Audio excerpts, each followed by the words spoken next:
This is the third video in my series of time-lapse how-to videos that I've been shooting recently.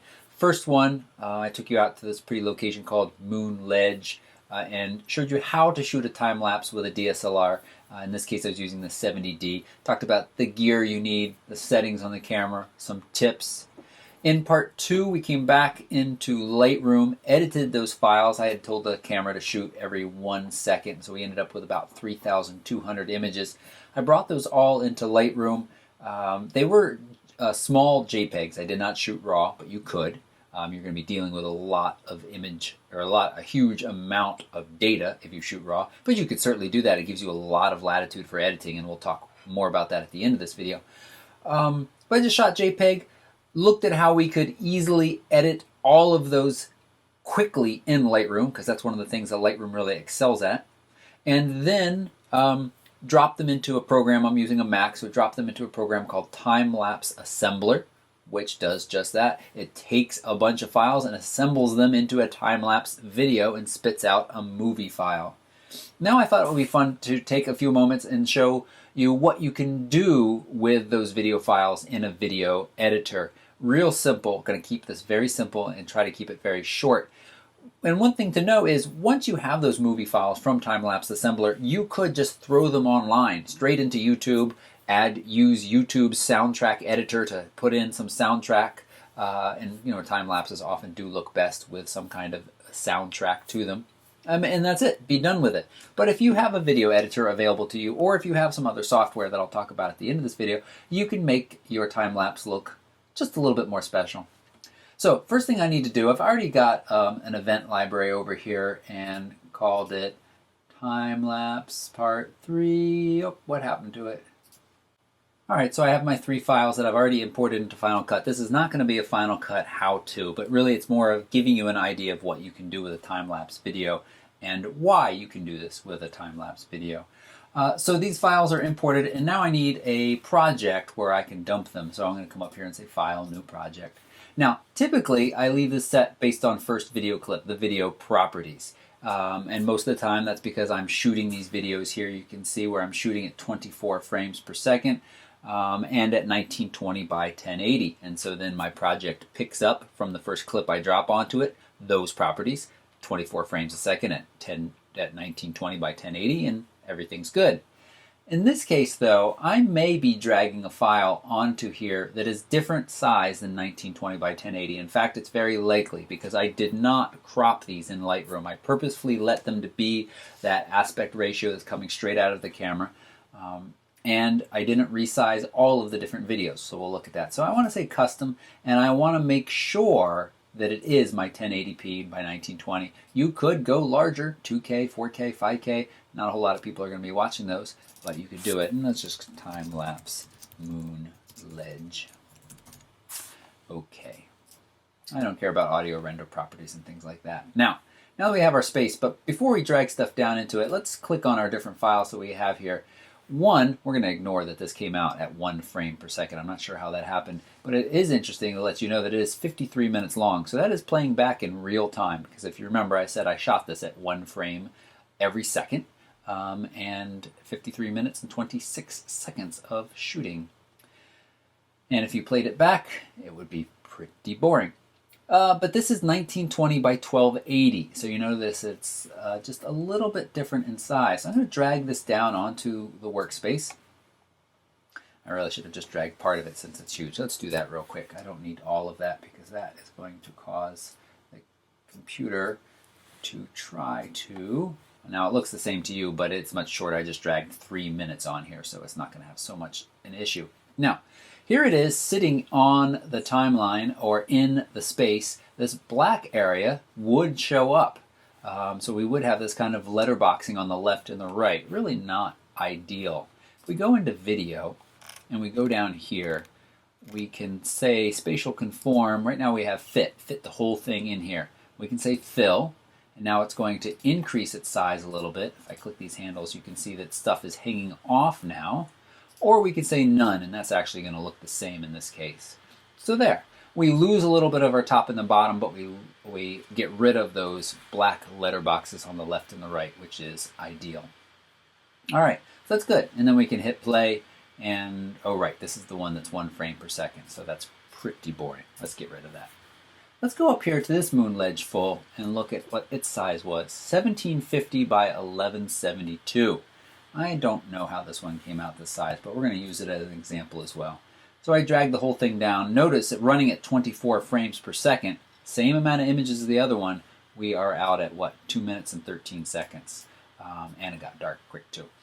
So you can see that at 24 frames a second, it is quite a bit shorter.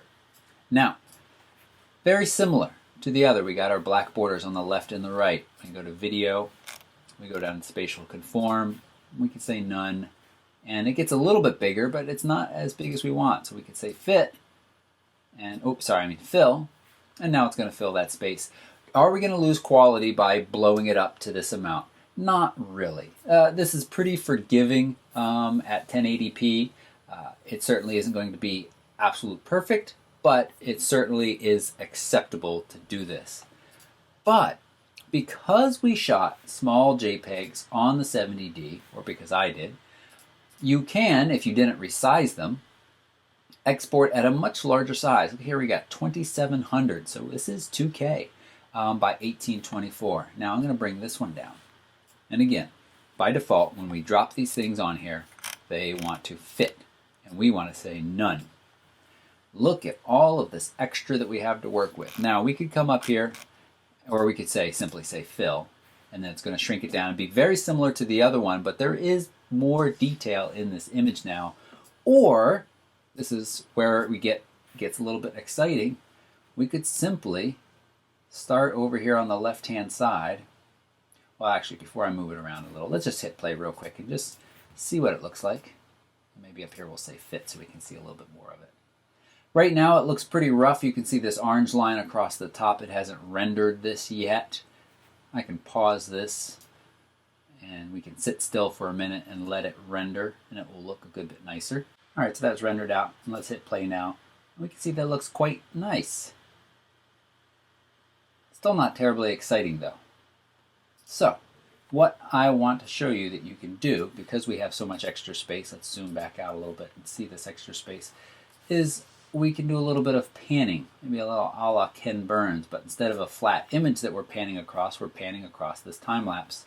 So if I come up here and set a keyframe for the position, and then I go out towards the end of the file, somewhere out here, it's going to be real quick just to give you the idea, and set another keyframe, and now you can see that little red line representing that, and at the same time, maybe not quite as far, at the same time, let's zoom out a little bit as well.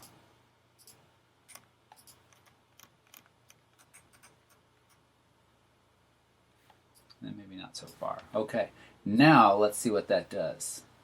Whoops, too much. So we need to go back to that first keyframe there and scale it back up. I should have set that keyframe there first. There we go. And now, over the course of the video, it zooms out and slides to the right. Pretty nifty. And I'll just hit play and let that run for a minute. And again, it's not going to look great because it hasn't rendered all of that yet. But you can see that it's slowly, very slowly, panning to the right. Let's stop that. Let's say fast 4x speed. And now let's take a look at that.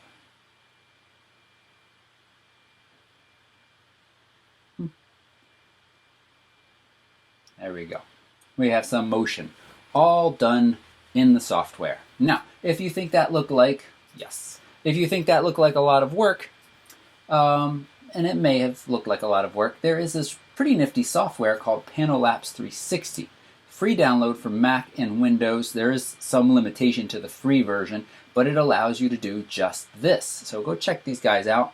It allows you to do panning and zooming, and it comes with this raw blend system. And what that allows you to do, if we had shot raw files, remember there is you have a lot of latitude when you shoot in raw files as far as changing the exposure and the saturation and things of that sort, and that would allow you to, over the course of 1,000 frames, to say this one should be one stop darker, this one should be one stop brighter, and then it will smoothly adjust that transition over those frames. So I think that's pretty nifty. That's called Lapse 360. I'll put a link down below. And of course there's links down below to the earlier videos that I shot as well that showed you how to do this, gear you needed, the editing in Lightroom, and the time-lapse assembly. If you've got any questions about time-lapses, shooting time-lapses with DSLRs or GoPros, which I've started to use now as well, I'd be happy to answer them. You can leave a comment down below, or better, take a minute and make the little extra effort to come over to Facebook, give that a like, and leave your comment there. I do a much better job of keeping up with messages and comments on Facebook. There are just too many on YouTube for me to keep track of who I've always answered.